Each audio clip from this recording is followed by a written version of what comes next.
essayer de te présenter. Tu étais d'abord informaticien à la Poste, puis tu as été pendant 10 ans apiculteur de terrain. Et puis ensuite, maintenant tu es retraité, tu passes ton temps complètement comme naturaliste.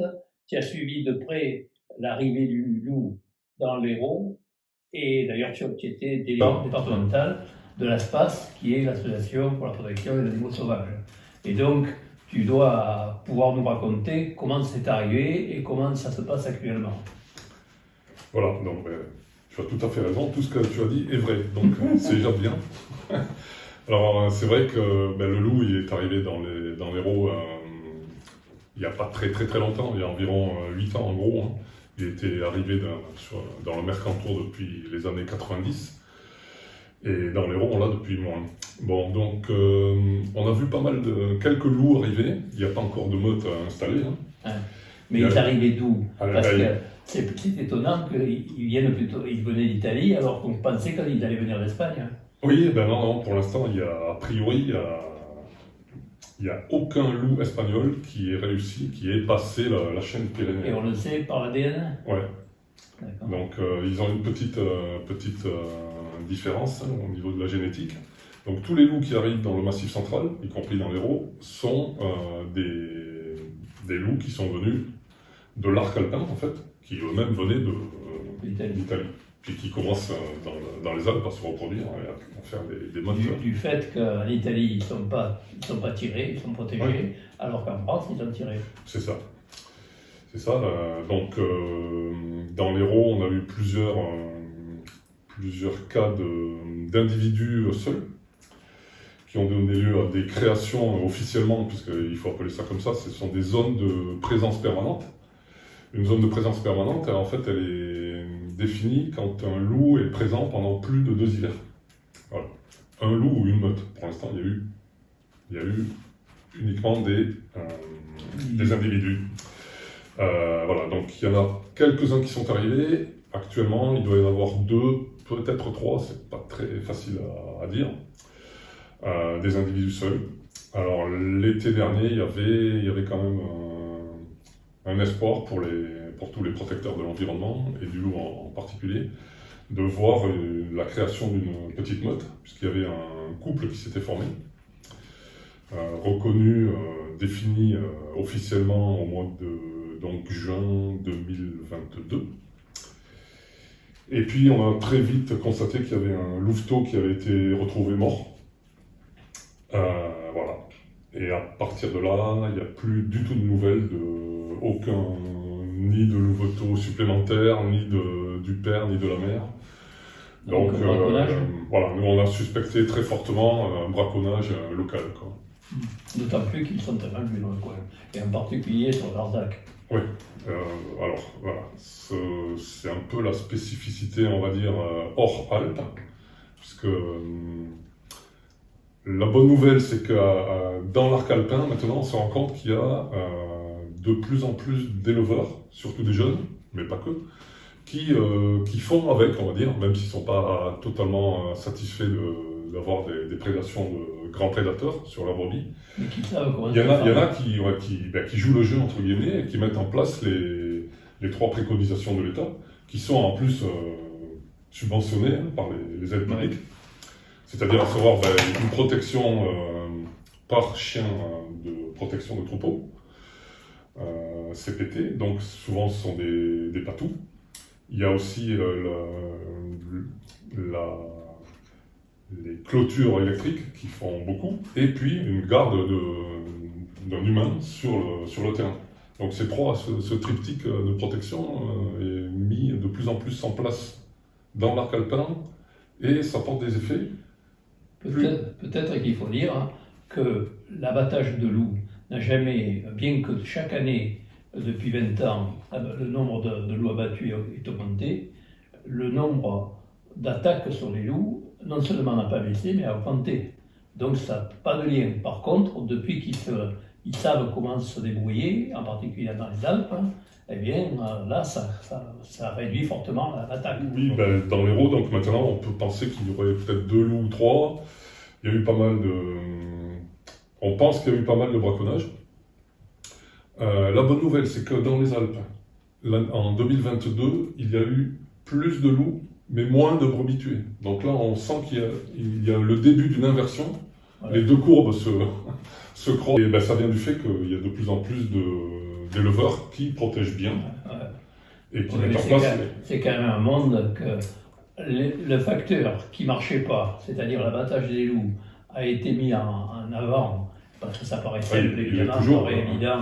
Quand tu as les loups, on protège les moutons, ça ne marche pas du tout. Et que par contre, quand on protège les moutons, on arrive à éviter l'attaque des loups. C'est ça. C'est ça. Donc, on espère que cette mentalité d'éleveurs cohabitants avec les grands prédateurs, c'est vrai pour le loup, mais c'est aussi vrai pour l'ours dans les Pyrénées, cette mentalité va évoluer de plus en plus, sûrement avec l'arrivée de jeunes, qui réfléchissent un peu plus à leur positionnement dans la nature, le rôle de la biodiversité en 2023. Pour revenir aux bonnes nouvelles, il y a une association d'éleveurs qui s'appelle l'IDELE, Institut de l'élevage, qui diffuse un petit peu on va dire la bonne parole de la cohabitation.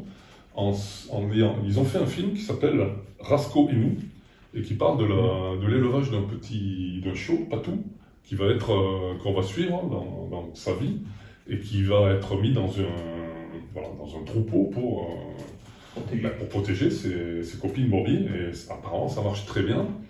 Et toute cette mise en place est accompagnée de témoignages d'éleveurs qui se ravissent de l'utilisation de ces chiens de protection de troupeaux, essentiellement des patous. Hein. Et il y en a d'autres, il y a aussi les bergers d'Anatolie qui sont aussi assez efficaces. Et voilà, donc c'est la bonne nouvelle, je pense.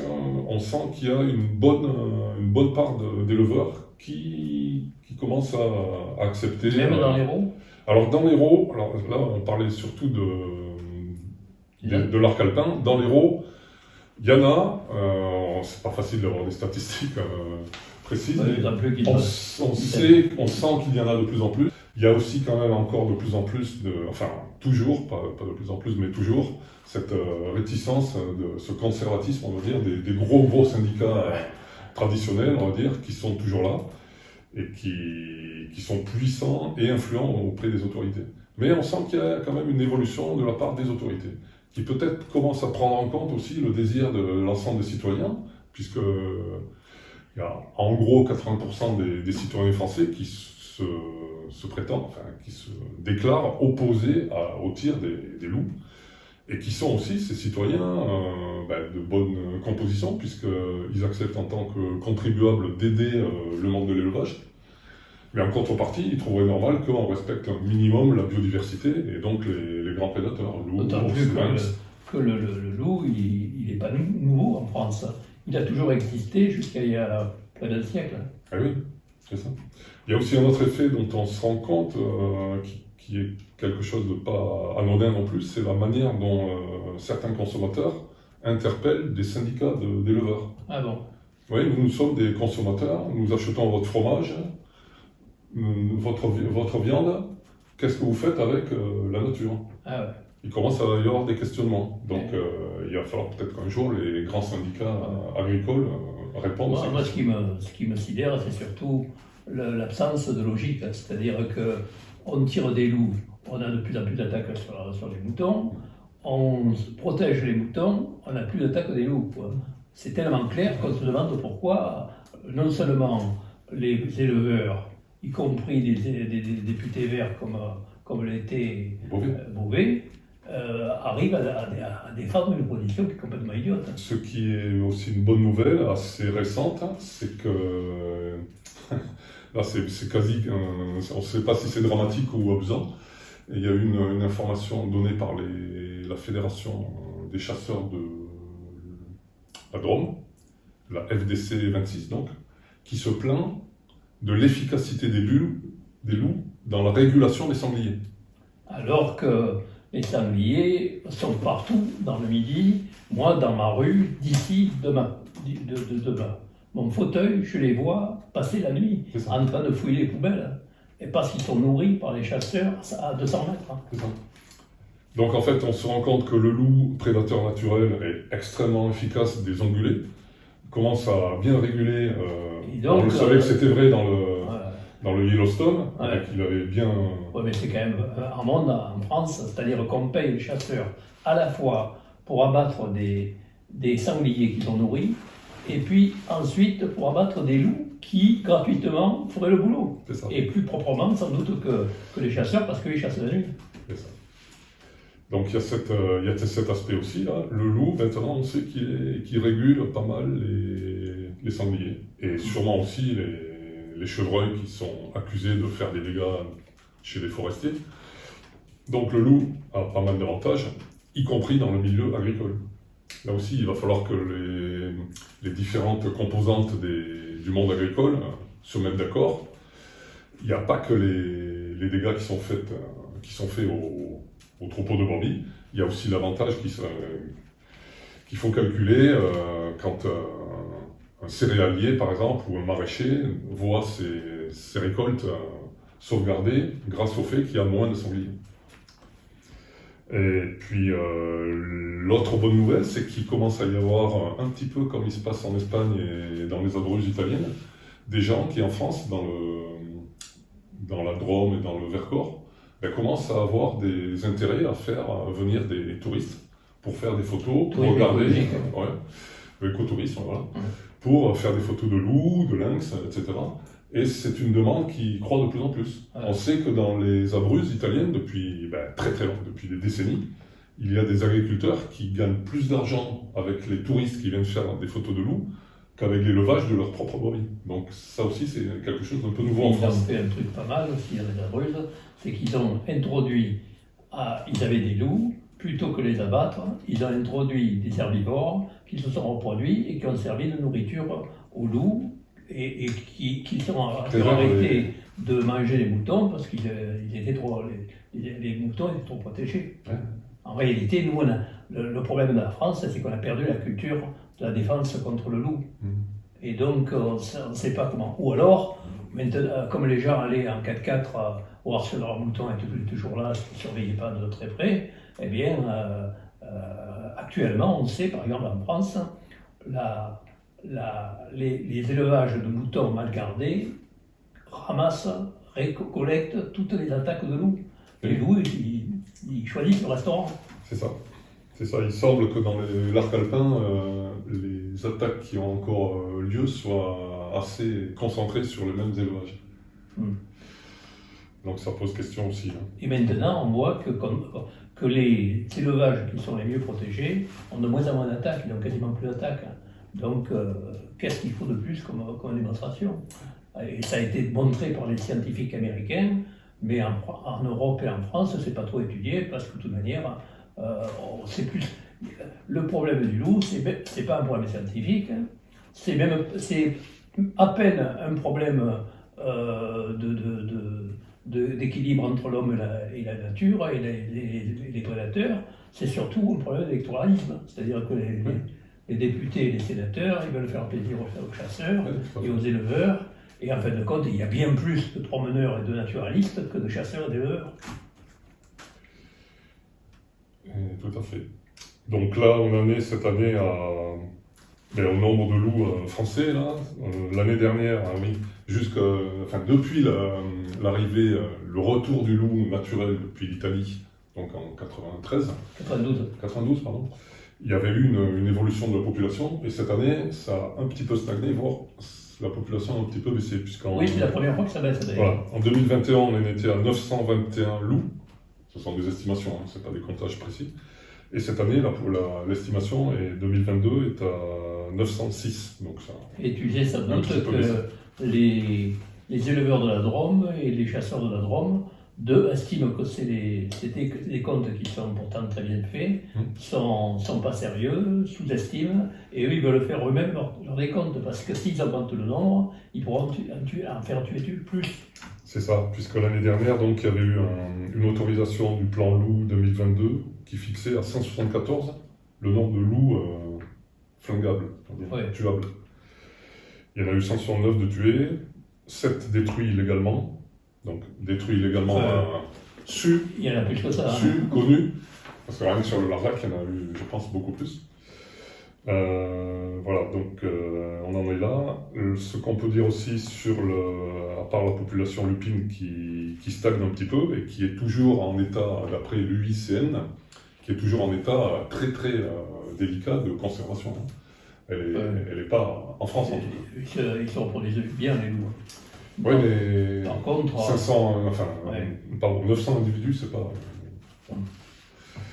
oui, voilà, par rapport à certains discours qui sont faits sur la victimisation de certains éleveurs, bon, quand on fait on peut dire quand même que une attaque de loup n'est jamais autre chose que quelque chose de traumatisant pour les brebis d'abord et puis pour l'éleveur aussi.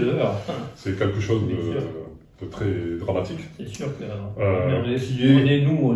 qui est quand même bien pris en compte. On est pro-loup, mais on n'ignore pas qu'un éleveur, il n'est pas très content quand il voit 10 moutons tués. Non, c'est traumatisant, mais par contre, ce qu'il faut dire, c'est qu'il y a un discours de certains syndicats agricoles qui est juste faux, en disant que l'État abandonne les éleveurs. C'est faux, puisque dans l'Hérault, là, donc les chiffres officiels, c'est pour l'année passée, indemnisation pour la prédation juste, donc sur 18 attaques, 52 brebis tuées ou blessées, indemnisation 15 000 € plus 15 600 € d'aide à la protection. Ça, c'est juste pour l'aspect loup. Si on considère aussi qu'il y a globalement, bon an, mal an, les aides de la politique agricole commune, qui se chiffrent, donc on avait regardé un petit peu précisément, ça commence souvent à 20 000 €, c'est le premier chiffre, et ça peut aller jusqu'à 350 000 € chaque année. Donc ce sont des aides qui sont quand même assez substantielles et qui n'ont pas grand-chose à voir avec le revenu de beaucoup de citoyens. Voilà, donc on peut dire que l'État, loin d'abandonner les éleveurs, les aide. Moi, j'irais même plus loin, je dirais que l'État ne tient pas compte de l'avis des scientifiques. Par exemple, moi j'ai fait un bouquin là-dessus qui je vais citer, et d'autre part qui donne tous les détails, un chiffre qui montre que par exemple au Yellowstone, ça rapporte autant d'argent, le tourisme écologique, qu'en France, tout ce qu'on donne aux éleveurs. D'autre part, l'élevage, avant que les loups arrivent en France, l'élevage de moutons était déjà déficitaire. Donc c'est pas du tout lié au loup. C'est surtout traumatisant, et quand on ne raisonne pas plus loin, qu'on ne cherche pas plus loin que les premières évidences, on a l'impression qu'en éliminant les loups comme c'était avant, on va arriver au bonheur. Et là, je te signale, je ne sais pas si tu es au courant, que la présidente de la Communauté européenne est en train d'envisager de supprimer le statut de protection du loup, parce que le loup est à la fois protégé en France, et puis en même temps, il y a des exonérations, des dispenses qui permettent de tuer des loups, donc c'est un truc de fou.